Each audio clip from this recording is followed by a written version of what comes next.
The morning that changed everything, Isabella Rodriguez stood in front of her tiny apartment mirror, carefully adjusting the safety pin hidden inside her navy blazer.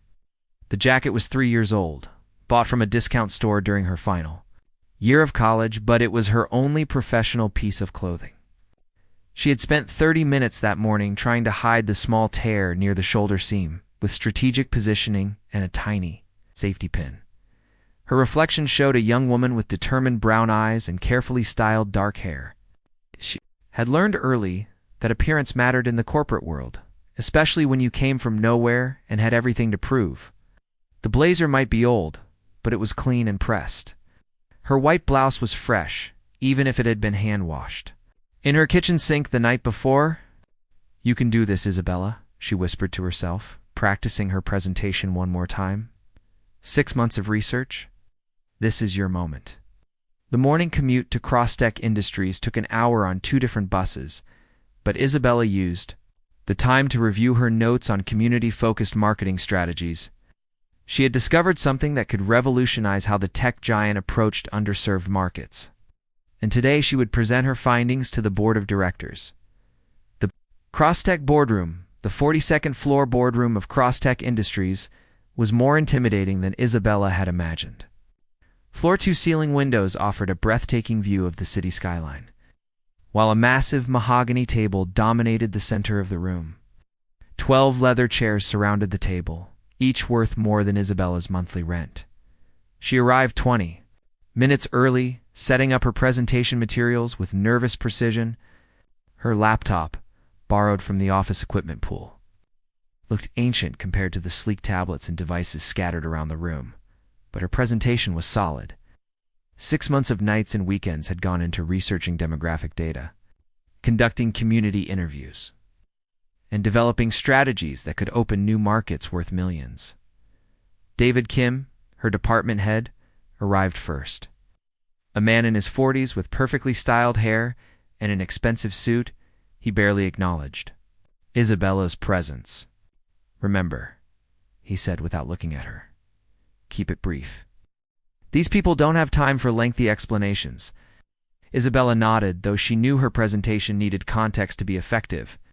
The investors needed to understand the communities they were trying to reach, not just the profit projections. Victoria Hartwell entered next. Her silver hair pulled back in an elegant chignon. As one of Crosstech's most influential board members, she commanded respect and fear in equal measure.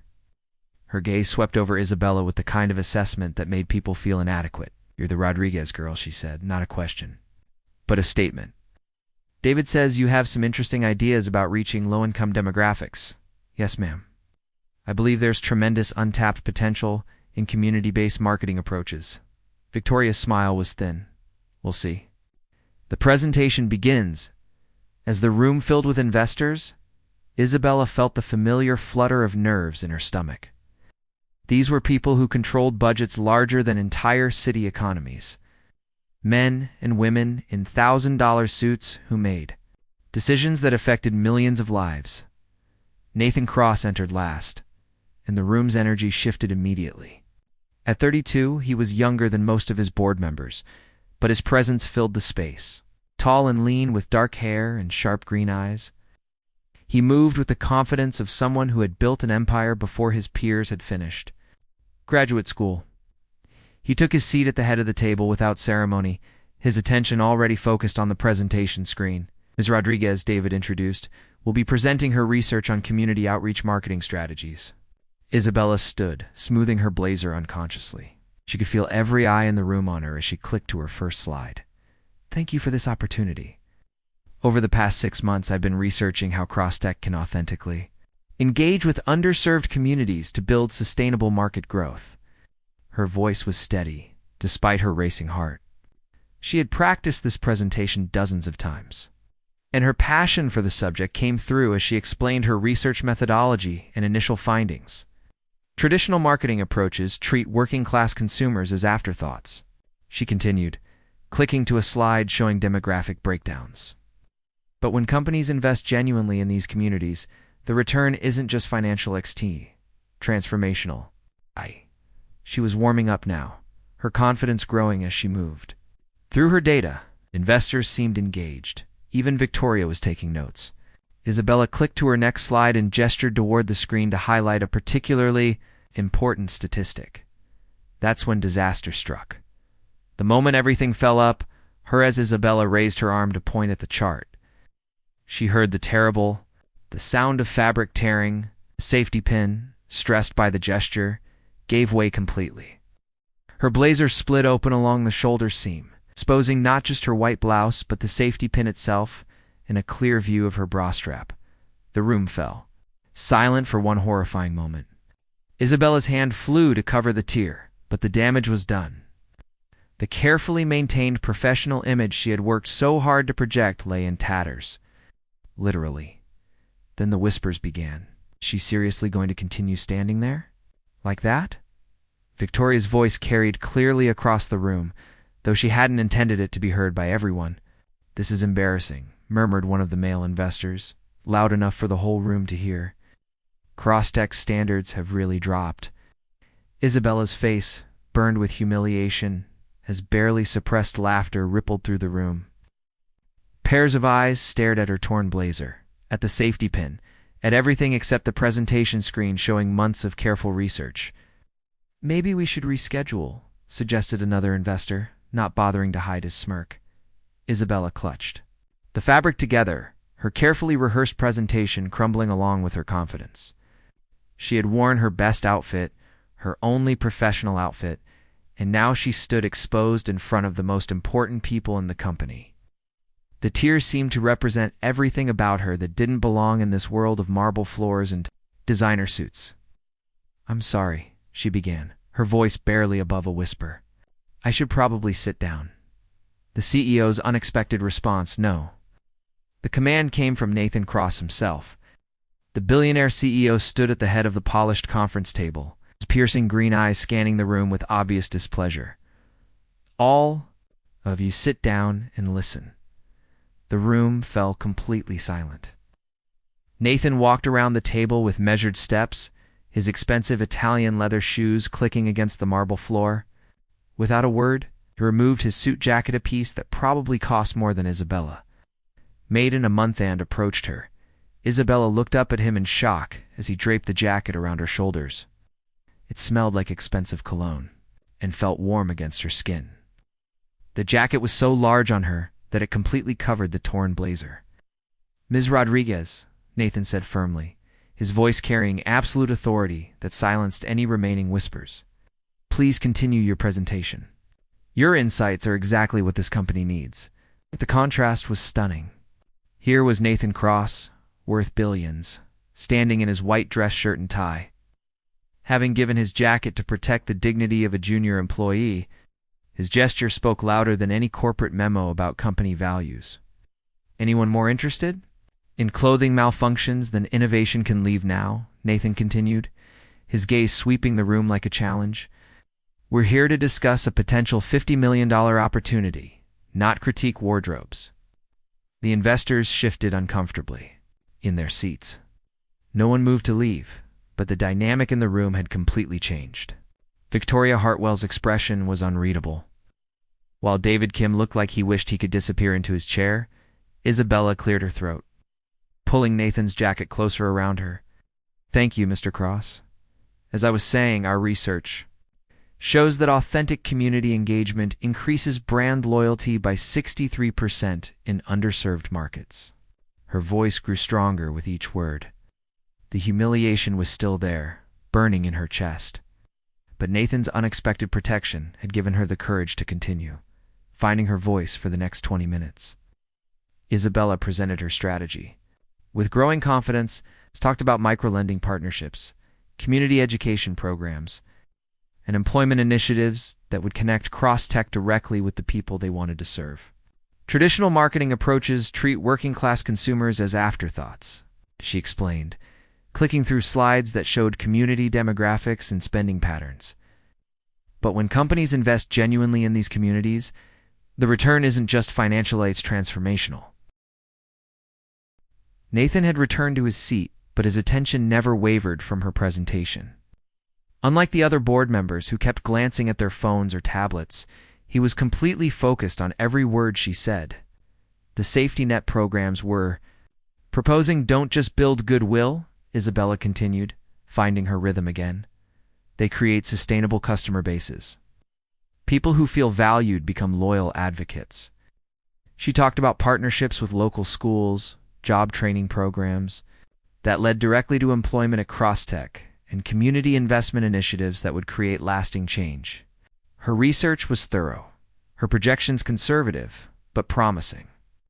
When she finished, the room was quiet for a long moment. Isabella stood there, still wearing Nathan's jacket, wondering if she had managed to salvage her presentation or if the wardrobe malfunction had overshadowed everything else. Questions? Nathan asked. Victoria raised her hand tentatively. The ROI projections seem optimistic for this demographic. They're conservative, Isabella replied without hesitation. I can walk you through the demographic analysis if you'd like. The spending power in these communities is consistently underestimated by traditional market research. Another investor leaned forward. What makes you think this approach will work when standard marketing has been sufficient? Isabella smiled, feeling more confident than she had all morning. Because I grew up in these communities, sir. I know what authentic engagement looks like, and I know when companies are just checking boxes. The aftermath of the meeting continued for another hour. By the end, 3 investors had committed to funding the pilot program, and 2 others requested detailed proposals for their own divisions. Isabella's community outreach strategy had not only survived the presentation disaster, but had thrived. Despite it, as the room emptied, Nathan approached Isabella, who was carefully folding his jacket. Keep it for now, he said quietly. Walk with me. He stepped into the hallway away from the lingering investors and curious staff members. The marble corridor was lined with portraits of Crosstech's history, a visual reminder of the company's evolution from startup to tech giant. Mr. Cross, I'm mortified about what happened in there, Isabella began. Your presentation was brilliant, he interrupted. That safety pin in your blazer, I had one just like it in my first job interview 8 years ago. Used it to hold together a shirt I'd worn too many times because I couldn't afford another one. Isabella stared at him in surprise. This revelation didn't match the image of Nathan Cross from business magazines. The tech prodigy who had seemingly emerged fully formed into the billionaire stratosphere. Before Crosstech succeeded, I was eating instant noodles for dinner and sleeping on a friend's couch, Nathan continued. I recognize the determination it takes to show up even when your best isn't what others expect. I just didn't want them to see me as unprofessional. They saw exactly what I saw, Nathan said, his green eyes serious. Someone who belongs here, torn blazer and all. Don't let anyone convince you otherwise. As Isabella walked back to her desk, still wearing his jacket, she realized something had shifted. For the first time since joining Crosstech, she felt like maybe she truly belonged. The humiliation was still there, but it was overshadowed by something else, the recognition that she had found an ally in the most unexpected place. The story was far from over. In fact, as Isabella would soon discover, it was just beginning. The memo that changed everything 3 days after the boardroom incident. Isabella found herself staring at a memo that made her hands tremble. The official Crosstech letterhead bore her name at the top, followed by words she had to read 3 times to believe. Professional development budget approved, $25,000, authorized by Nathan Cross, Fix executive officer. Thomas Mitchell, Nathan's executive assistant, stood beside her desk with a knowing smile. Mr. Cross asked me to explain that this isn't charity, he said gently. It's an investment in a valued employee who's about to lead our most important community initiative. Isabella shook her head in disbelief. But the clothing allowance section. This is for client-facing roles. Your presentation convinced 3 major investors to commit $50 million, Thomas replied. That's worth a professional wardrobe, don't you think? The memo felt surreal in her hands. $25,000 was more than half her annual salary. It would mean real professional clothes, not safety pin blazers and hand-washed blouses. But it also meant something else that worried her. People are already talking, Isabella said quietly. They think I'm getting special treatment because of what happened in the boardroom. Thomas studied her carefully. Are you? The question hung in the air. Isabella looked up at the kind-faced man who had worked with Nathan for 5 years. I don't know, she admitted. That's what scares me. A different side of Nathan that evening, Isabella received an unexpected call. Nathan's voice was warm but professional when he asked her to join him for dinner to discuss the community outreach program. Nothing fancy, he assured her. Just a working dinner to plan our strategy. They met at a small Italian restaurant downtown, far from the usual executive haunts where Nathan might be recognized. He was already seated when she arrived, looking different somehow without the formal business attire. His white shirt was open at the collar, sleeves rolled up, making him seem more approachable. You came, he said, standing as she approached the table. You're my boss, Isabella replied with a nervous smile. When you ask for a working dinner, I come. But as the evening progressed, it felt less like work and more like two people getting to know each other. Nathan asked about her family, her dreams beyond cross-tech, her thoughts on everything from community development to her favorite books. Tell me about growing up, Nathan said over plates of pasta. Neither of them was really eating. Isabella hesitated. Why do you want to know? Because your presentation wasn't just research, it was personal. You spoke about those communities like you were fighting for family, so Isabella told him. She talked about her mother, Carmen, who cleaned office buildings at night to put food on the table. About her younger brother, Miguel, brilliant and determined, working to part-time jobs while studying engineering. About growing up in a neighborhood where dreams were luxuries most families couldn't afford. My parents immigrated from Mexico when I was 7, she said, twirling pasta on her fork.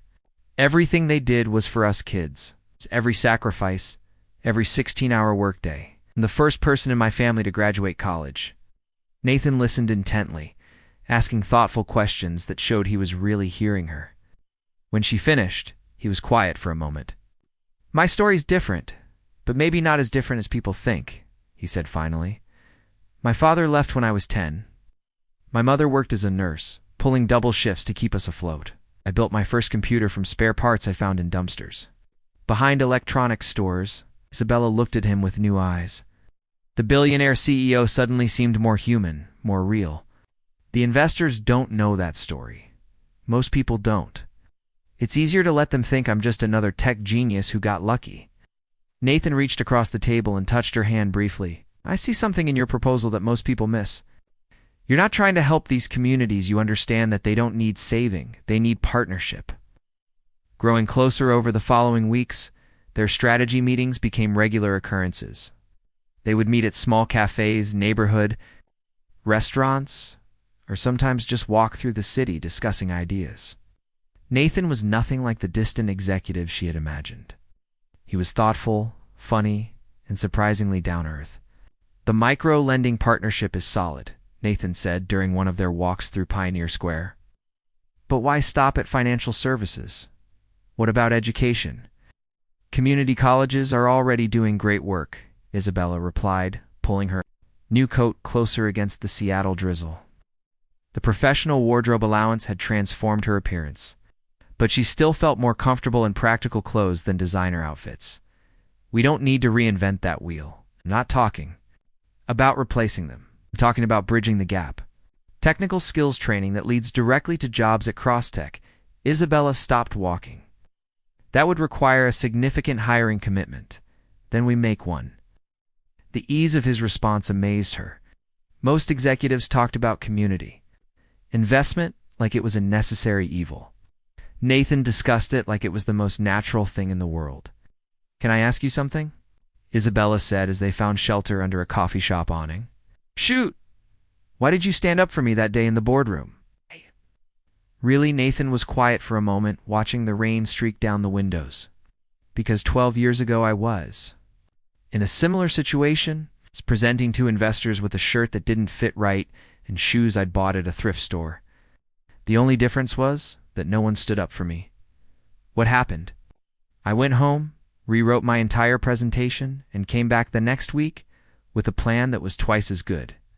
But I never forgot how it felt to be dismissed before I could prove myself. He turned to look at her. Besides, your presentation was the best one I'd heard in years.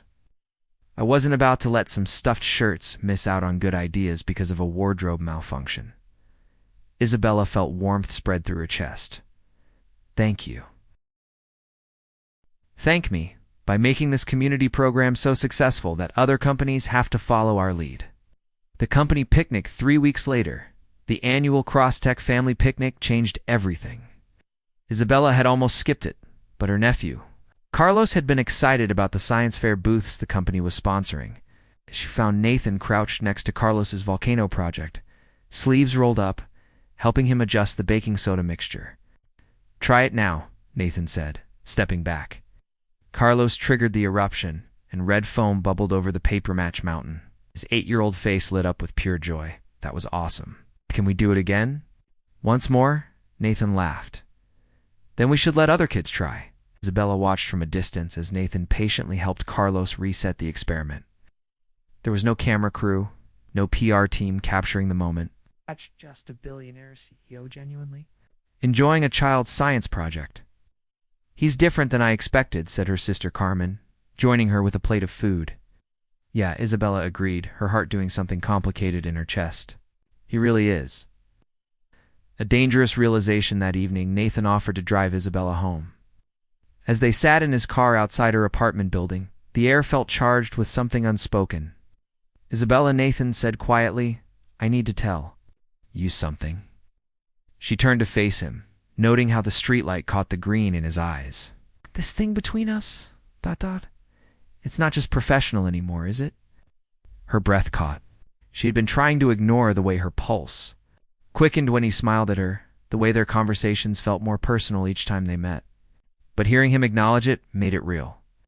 Nathan, you're my boss, she whispered. I know, and that complicates everything. He reached over and tucked a strand of hair behind her ear. But I can't stop thinking about you, about the way you light up when you talk about helping people, about how brave you are, how real you are in a world full of people pretending to be something they're not. Isabella felt herself leaning closer to him. This could ruin everything. My career, my family's security. Or it could make everything better, Nathan murmured, his hand cupping her cheek. Isabella, I haven't felt this connected to someone in years, maybe ever. When he kissed her, soft and tentative at first, Isabella felt the world shift around. Them. She had never been kissed like this before. Like she was precious, like she mattered. When they broke apart, she was breathless. This is crazy, she whispered against his lips. The best things usually are, Nathan replied, pulling her closer. The storm clouds gather, but their happiness was short-lived. The next week, rumors began circulating through the office. Whispered conversations that stopped when Isabella walked by. Meaningful looks exchanged between colleagues. David Kim called her into his office on a Thursday afternoon. Isabella, we need to talk. His expression was serious as he closed the door behind her. People are talking about you and Nathan. Isabella's stomach dropped. There's nothing inappropriate going on. I'm not saying there is. But perception matters in corporate environments. You're a smart woman, Isabella. You know how this looks. How does it look? David sighed. Like a young, attractive woman from a disadvantaged background is using her relationship with the CEO to advance her career. Fair or not, that's what people are saying. Isabella felt sick. Everything she had worked for, every achievement she had earned through late nights and weekend research, was being reduced to gossip about sleeping her way to the top. What are you saying? I'm saying, be careful. Nathan Cross is a good man, but he's also one of the most powerful people in this industry. If this goes badly, you're the one who will suffer the consequences. That evening, Isabella called Nathan to cancel their dinner plans. I think we need to slow down, she said, her voice carefully controlled. People are talking. A long pause on the other end of the line. Isabella, I don't care what people say. Well, I do. I've worked too hard to get where I am to have people think I slept my way to the top. No one who knows you would think that. You'd be surprised what people think when they want to tear someone down. Another pause. Is this what you want? Isabella closed her eyes, fighting back tears. I think it's what needs to happen. The unexpected visitor the next day, Isabella, was surprised to find Carmen, her mother, waiting in the cross-deck lobby. Her mother looked small and out of place among the marble and glass, but her expression was determined. Mia, we need to talk. They found a quiet corner in the building's coffee shop. Carmen ordered tea and studied her daughter with worried eyes. "You've been different lately," Carmen said in Spanish. "Happier, but also more worried." "What's happening?" Isabella tried to deflect, but her mother's intuition was too sharp. Eventually, the whole story came out: the presentation disaster, Nathan's kindness, a growing relationship, and the office gossip threatening to destroy everything. "You love him," Carmen said, when Isabella finished. "It wasn't a question." "It's complicated. Love always is." Carmen reached across the table and took her daughter's hands. "But running away from good things because you're scared? That's not how I raised you. What if it ruins everything? It's my job, our family's security." Carmen was quiet for a moment, then smiled. "Mia, do you know why your father and I came to this country? For better opportunities? For the chance to choose our own lives? Not to have them chosen for us by fear or other people's opinions." Carmen squeezed her hands. "This man, he makes you happy?" Isabella nodded, tears threatening to spill over. "Then fight for that happiness. But do it honestly, with your head up. Don't let anyone make you ashamed of who you are or where you come from." As Isabella walked back to her office, her mother's words echoed in her mind. She had spent so much time trying to fit into Nathan's world that she had forgotten the strength that had gotten her there in the first place. But before she could decide what to do about Nathan, a new crisis would test everything they had built together. And this time, the threat wouldn't come from office. Gossip it would come from someone who saw their relationship as a weakness to exploit. The unexpected. Threat Regina Sterling looked like she belonged in the pages of Fortune magazine. Perfectly styled blonde hair, designer suit that probably cost more than Isabella's monthly salary, and the kind of predatory smile that made successful people nervous. She was waiting in the cross-deck lobby when Isabella arrived for work on a Monday morning. "Ms. Rodriguez, I'm Regina Sterling from Sterling Capital. I believe we need to talk." Isabella had heard whispers about Sterling Capital corporate raiders who specialized in hostile takeovers. She glanced around the lobby, noting how other employees seemed to give Regina a wide berth. "I'm sorry, do we have a meeting scheduled?" "Exactly, but I think you'll want to hear what I have to say." Coffee. 20 minutes later, they sat in an upscale cafe 3 blocks from Crosstech. Regina ordered an expensive latte while Isabella stuck with regular coffee, already feeling outclassed. "I'll get straight to the point," Regina said, stirring sugar into her drink. "I know about you and Nathan Cross." Isabella kept her expression neutral. "I'm not sure what you mean." "Please, the dinner dates, the long meetings, the way he looks at you during board presentations. It's quite touching, actually. Very authentic." The way Regina said authentic made it sound like a disease. Isabella's defenses went up immediately. "What do you want?" Regina smiled, pulling out a tablet. "Smart. Girl, I like that." She slid the device across the table, revealing detailed financial reports showing Crosstech's vulnerabilities, cash flow problems, over-leveraged expansion, dependency on 3 major clients. "How did you get this?" Isabella whispered. "Inside information is easy to come by when you know where to look. The point is, Nathan's company is in trouble.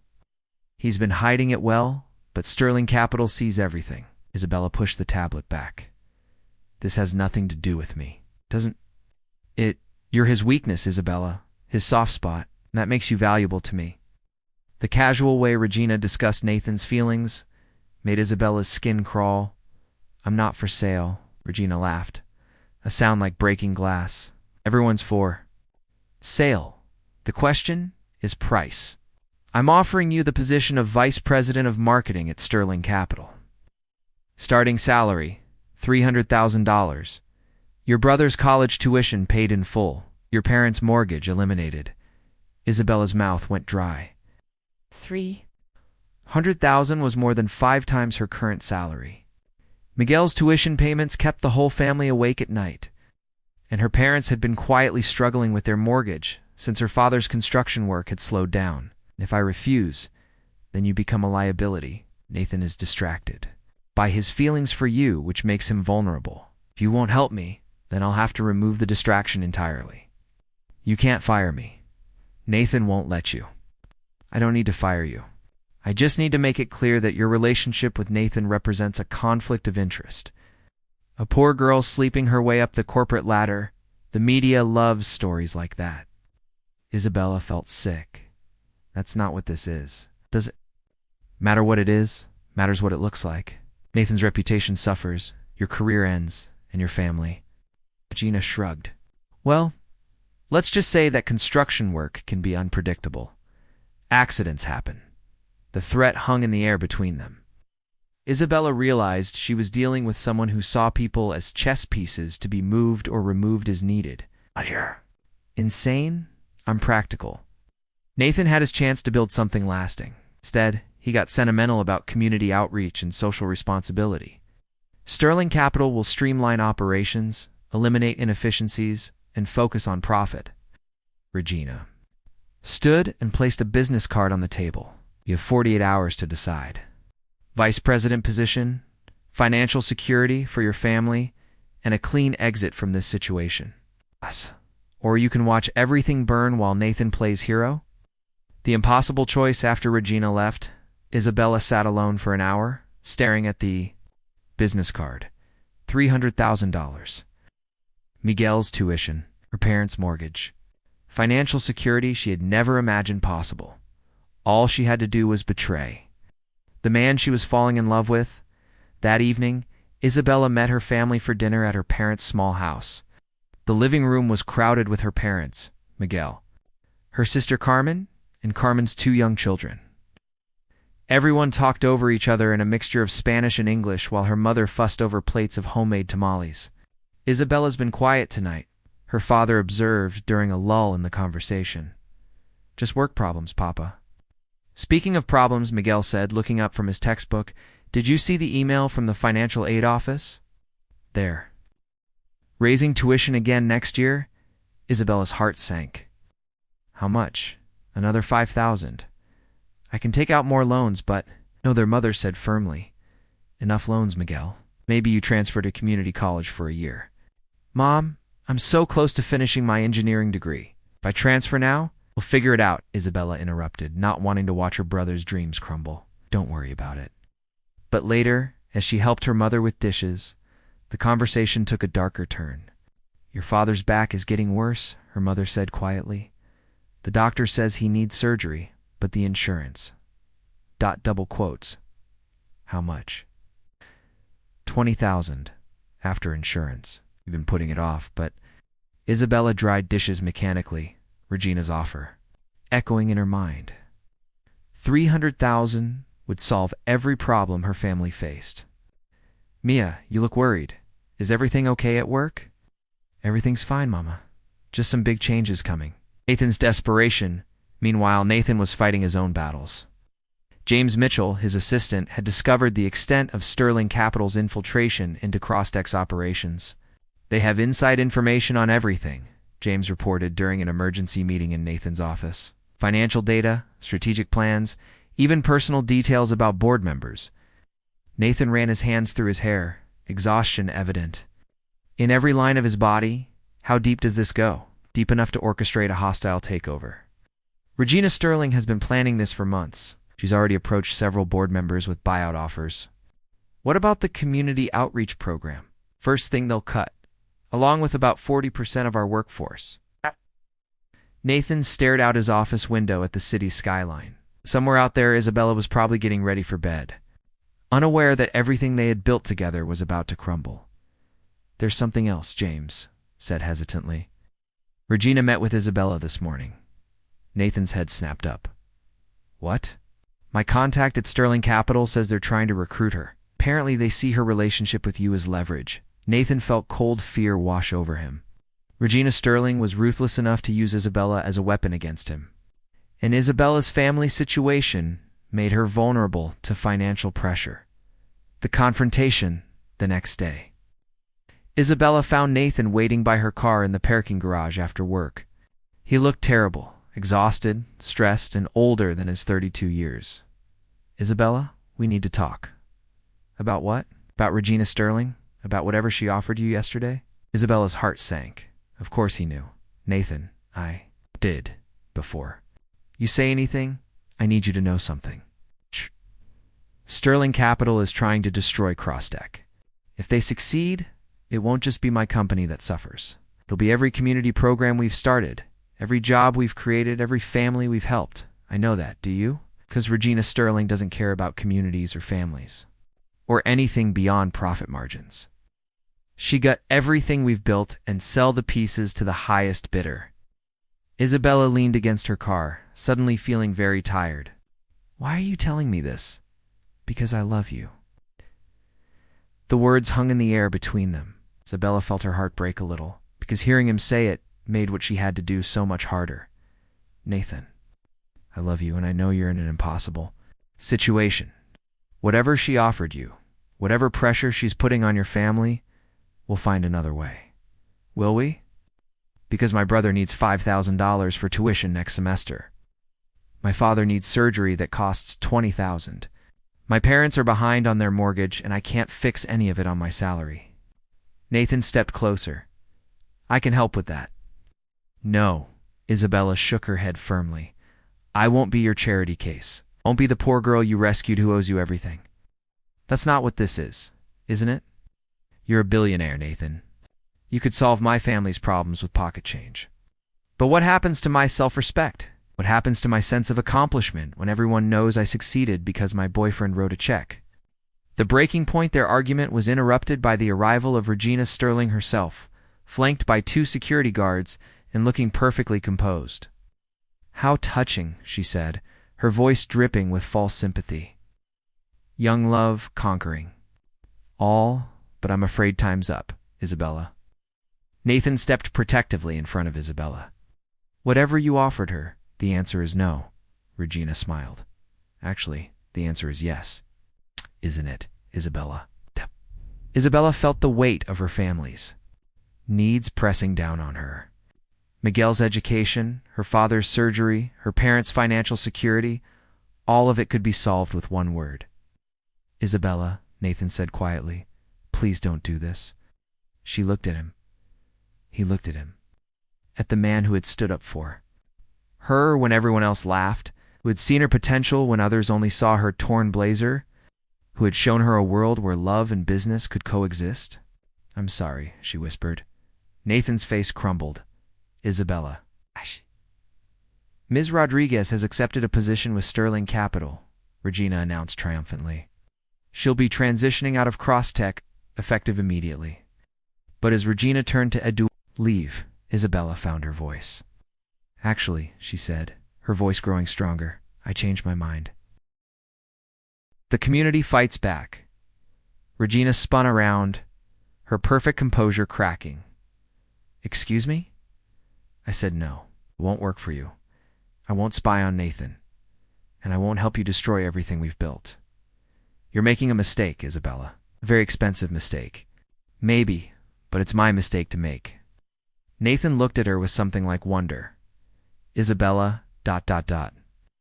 Don't thank me yet, she said, pulling out her phone, because I have an idea.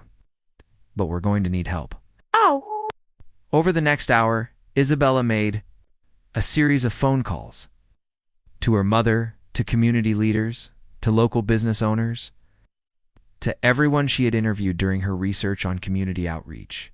What are you doing? Nathan asked, as Isabella spoke rapidly in Spanish to someone on the phone. Something Regina Sterling didn't count on, Isabella replied. Community organizing, the power of the people by the next morning, something unprecedented, was happening outside CrossTech's headquarters. Hundreds of people had gathered, workers from local businesses, students from community colleges, families from the neighborhoods that CrossTech's programs had helped. Alina Vasquez, a community organizer Isabella had interviewed months earlier, stood on the steps with a megaphone. CrossTech isn't just another corporation to us, she announced to the growing crowd. They're partners, they're neighbors, they're family. Inside the building, the CrossTech board was in emergency session. Victoria Hartwell, who had been secretly negotiating with Sterling Capital, looked nervous as the chants from outside grew. Louder. This is unprecedented, she said, looking out the window at the crowd. We can't make business decisions based on street protests. Those aren't protesters, Nathan said quietly. Those are our customers, our partners, our community. Isabella stood beside him, watching as more people arrived throughout the morning. Her mother was there, holding a sign that read "Crosstech cares about families." Miguel had brought classmates from his engineering program. Even Mrs. Vasquez from the corner store had closed her shop to join the demonstration. "You did this," Nathan said, awe in his voice. "We did this," Isabella corrected. "All of us together." The final confrontation Regina Sterling arrived at noon with a team of lawyers and a court order to examine Crosstech's financial records. But she hadn't expected to face hundreds of community members blocking her path to the building. "This is a private business matter," she announced to the crowd, her voice sharp with frustration. "Not when that business is part of our community," Alina Vasquez replied. "Crosstech doesn't just employ our neighbors, they invest in our futures." Regina's perfect composure finally cracked. "These people don't understand corporate finance. They're emotional, not rational." "Exactly," Nathan said, appearing beside Isabella on the front steps. "They understand something you don't. That business isn't just about profit margins. It's about relationships. It's about trust. It's about being part of something bigger than yourself." Isabella stepped forward, her voice carrying clearly across the crowd. "Sterling Capital wants to buy Crosstech and strip away everything that makes it special. They want to eliminate community programs, fire loyal employees, and turn our company into just another profit machine. But we won't let that happen," Nathan added. "Because Crosstech belongs to all of us, not just shareholders, but communities. Families, and everyone who believes business can be a force for good." The beautiful ending, the standoff, lasted 3 hours. Regina Sterling's lawyers argued, her security guards threatened, and her financial advisors presented spreadsheets. But they couldn't argue with the power of community. By mid-afternoon, several Crosstech board members had publicly withdrawn their support for the Sterling Capital deal. Victoria Hartwell, faced with hundreds of community members who knew her by name, quietly announced that she would vote against the takeover. "This isn't over," Regina warned as she retreated to her waiting limousine. "Yes, it is," Isabella replied confidently, "because you made one crucial mistake." "What's that?" "You thought people were just numbers on a spreadsheet, but we're not. We're families, communities, dreams, and hopes. And that's something you can never buy or sell." As Regina's car disappeared into traffic, the crowd erupted in celebration. Nathan turned to Isabella, his eyes bright with emotion. "I can't believe you did this," he said. "You did this," Isabella corrected again. "All of us." Nathan pulled her close, and this time when he kissed her, it was in front of hundreds of people who cheered and applauded. When they broke apart, both of them were laughing and crying at the same time. "So what happens now?" Isabella asked. "Now we build something amazing," Nathan replied. "Together." 6 months later, the community investment program had exceeded every projection. Local unemployment had dropped by 30%. 3 new businesses had opened in partnership with Crosstech, and Miguel had received a full scholarship to finish his engineering degree. Isabella, now director of community partnerships, stood in her new office, looking out at the city. The view was almost as good as Nathan's, and the work was everything she had dreamed of when she first presented her research to the board. Nathan appeared in her doorway, holding 2 cups of coffee. "Ready for the board meeting." "Ready to change the world," Isabella replied, accepting her coffee and a quick kiss. Together, always together, as they walked hand in hand toward the boardroom. Isabella thought about how much had changed since that day her blazer had torn. She had learned that sometimes the most embarrassing moments lead to the most beautiful outcomes. That love and business could work together when both were built on honesty and community. And that the best fairy tales weren't about princes rescuing princesses, but about people finding each other and building something beautiful together. The safety pin from her old blazer sat framed on her desk now, a reminder that sometimes the things that make us feel most vulnerable are actually our greatest strengths. Because being real, being authentic, being willing to show up even when you're not perfect, that's where true power comes from. Outside her window, the city stretched out full of possibilities. And somewhere in those neighborhoods, families were building better lives because 2 people had fallen in love and decided to fight for something bigger than themselves. It was Isabella thought, as she entered the boardroom with Nathan beside her, the most beautiful ending she could have imagined. Not because it was perfect, but because it was real, and it was theirs, and it was just the beginning.